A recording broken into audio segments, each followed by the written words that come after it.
Okay, so I feel almost like there's a situation here where a lot of you might have recently broken up with somebody, right? And I feel like you're burying yourself in work. You're just trying to like not think about it. You're keeping yourself quite busy so that you're not ruminating, thinking about the past, thinking about the ex-lover. And I feel like this is the month in which, um projects might be stalled. Things are not like gonna go exactly the way that you'd hope. And because you are just like work, work, work to suppress these emotional urges, right? They're gonna manifest in a way where they might come up in the work environment. Okay, so manage your emotions in a way that's healthy. If something needs to be let out, if you need to vent, definitely find an outlet for it. Otherwise, it's gonna creep up on you very unexpectedly. It might make you irritable. It might make the people around you, it might make it difficult to tolerate the people around you because you're dealing with some inner things that are not, being hashed out properly, or there isn't an outlet for you for your emotional, um, there isn't an emotional outlet for you. And so find an outlet to do that. Do some creative work, okay? Don't just bury yourself in work and hoping that these things will go away. Because I do feel here that you might lash out at the wrong people, okay? You might find coworkers extra irritable this month as well. And so it's creating discord in the work environment. So just be very, very careful of pent up feelings and trying to bury yourself in work as a result of not dealing with some emotional issues. Okay, so that's just a warning that I'm feeling for some of you. For others of you, I see like you're very, very restless. So it feels to me like a lot of you have plans to travel, but the travel plans are being stalled. That's what I'm feeling here. With this, the world card in the reverse, it's almost like, waiting for opportunities to expand outward geographically, but you're also waiting on the decision of news from another person. You might be traveling with another person. You might even be like making plans with another person. You might be traveling to promote specific projects, for example, and you're waiting for the green light. And I feel that, things need to be redone, revamped, revisited, redone overall. So as a result of that, you're waiting on decisions from other people. You're waiting for other people to wrap up their projects, and they're not able to do that on their own, or either that they're stalling because they want you to rush in and save the day. Okay. So I'm sensing some people are just like reneging on their responsibilities, not doing their fair share of the work because they're expecting you to come in and try to, pick up their slack. And I do sense that this has been an ongoing issue. Some of you might be dealing with coworkers that I feel like there's a lot of like idle chit chat and a lot of work that's unfinished because they're distracted. Okay. And so they're saying to be very, very patient on the work front. Okay. And especially don't do the work that other people are supposed to do. Okay. I feel like you're anxious to wrap things up, to finish up.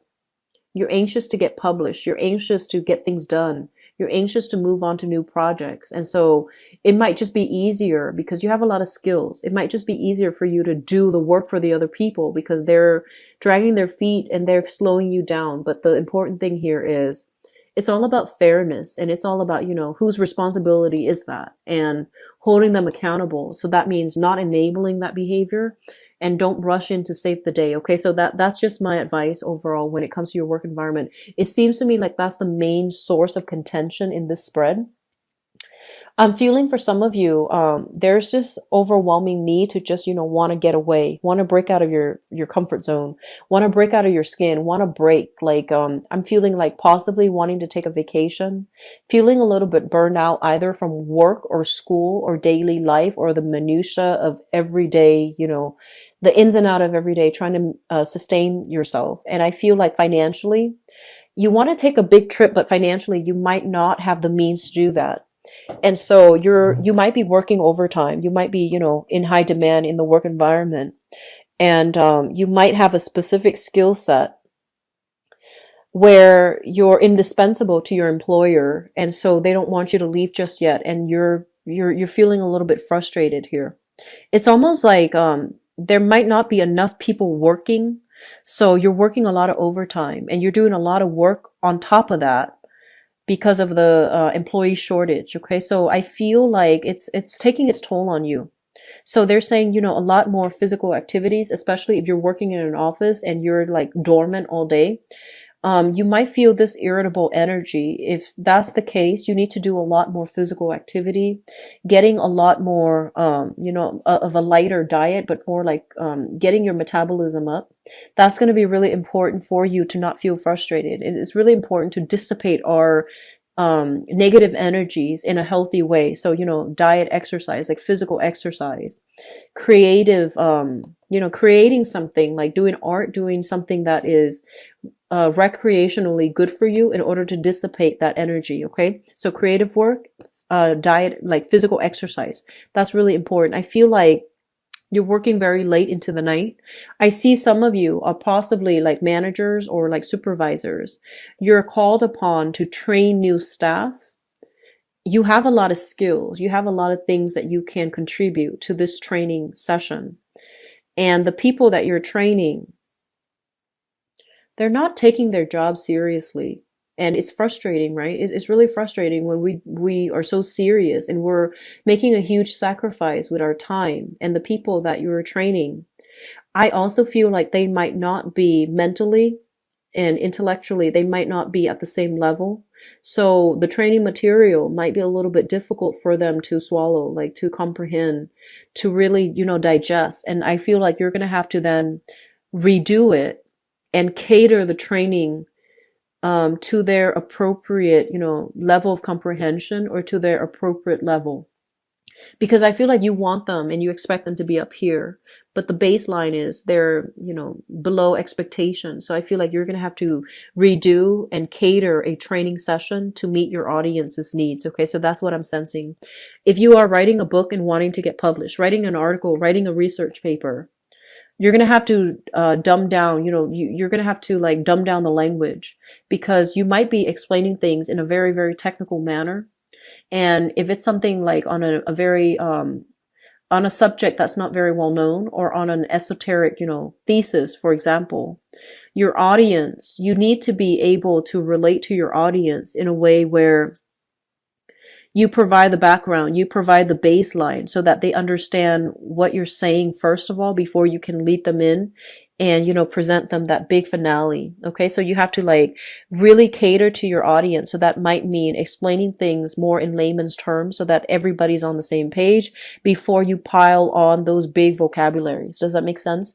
So I feel there's an element here about, being in the public eye and the where you are is so highly elevated and where your audience is down here. So you need to somehow recalibrate and make sure they understand what you are saying so that they can be convinced as to, whatever it is that you're trying to present to them. Okay. So that's very important for some of you. First of all, I'm also getting this message about daycare, childcare, daycare. I'm feeling like some of you are either retired and you're called upon by children who might have, children of their own, and they're either shifting between houses, shifting between jobs, they're traveling, and you're going to have to take on a maternal role, and you have unruly children, okay? Like grandchildren especially, or even, grandnieces, grandnephews, and things like that. So I feel like you're retired, you might be called upon to babysit, and you have some unruly kids and you're just trying your best. But I feel like things are going to work out, in that manner. The parents will come back and then they will take them off your hands and things will be okay. So I'm seeing some of you, especially if you're grandmothers or grandfathers, your health might be a little bit in decline. You're not as agile as you used to be, and you might have to babysit children that are very active. And I feel like, don't push yourself, okay? Choose activities that are appropriate, okay? So that sense of like meeting somebody halfway, like, meeting them at their level rather than, exerting your energy trying to do something that's physically harmful to you or physically not possible for you. That's really important, okay? So cater specific activities such as letting them, sit still and do some artwork, learning to bake with them or teaching them how to bake, doing something that is age appropriate for yourself so that you're not overexerting yourself physically. So that's important for those who are babysitting, for example.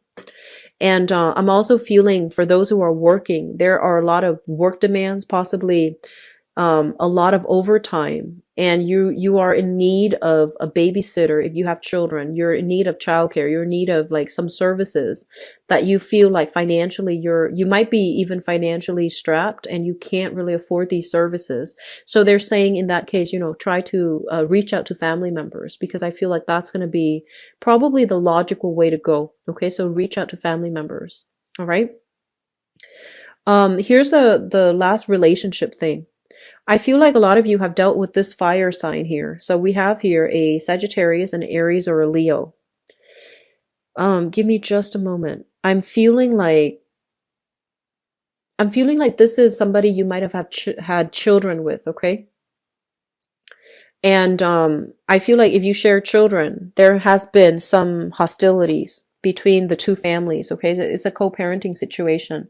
And I feel like there has been some hostilities. The other person might have like gotten into a new relationship, or they're trying to get married, or you yourself are trying to get married. And of course, with a third person into that, in that co-parenting situation, things are going to get complicated. So I feel like there is some disapproval here about, sharing children with somebody, and then that other person is trying to get married, or you are trying to get married, and there's disapproval coming through because for the children's safety.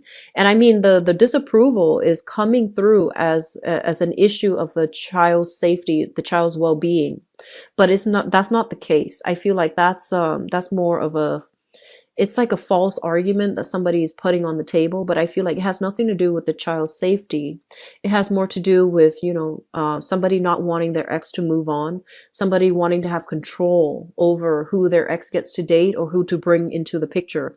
So I feel like you're contending with that, like co-parenting, as you're trying to move on with your life, or the partner is trying to move on with theirs, or the ex-partner is trying to move on with theirs, and there's like disapproval as to who the old person is dating. Okay, so I feel like that element coming through. I'm seeing quite a bit of blockages here. I'm also feeling as if, I feel like there's just a situation overall where you want to pick your battles. That's what it feels like to me. You want to pick your battles, and especially if problems have arisen in the past where they're irrevocable, like they're irreversible, decisions that have been made and, finalized on. I feel almost like it's a custody issue. And I feel that, the parent and the child, the co-parent, whoever you're sharing children with, and whoever you're sharing custody issues with, they're kind of like trying to switch up the terms of their agreement. And I feel like it's creating quite a bit of disruption in your own life. Okay, so you want like the custody issue to be, set in stone so that you can plan your life, you can plan your work situation, but they're switching things up. So I feel like there's annoyances coming in from that, in that regards. Okay. I do sense as well, there's some new revelations coming through in the work environment. Somebody might be leaving the work environment, which creates more work for everybody that's left behind. So I feel like this is going to be a very, very busy month. I feel like a lot of things are happening for you guys. And a lot of it, unfortunately, is happening around you. Okay. So the main thing here is, I feel like, heavy energy with work, heavy energy with co-parents, heavy energy with children and people you're training who might be uncooperative. And so the advice is, maintain, like really pick your battles, figure out where you stand, and figure out, the things that are outside of your control versus the things that you can control, and catering your communication so that you can effectively persuade or sway the audience that you're trying to communicate with. Okay.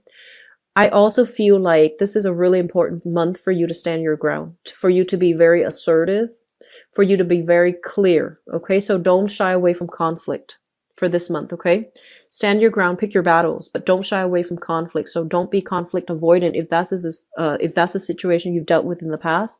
Keeping your head low, mainly because, you want to fly under the radar. I don't feel that energy is going to fly this month. Okay. Some things are getting revealed on the work front, and you're going to have to be the one to confront it and to fix it.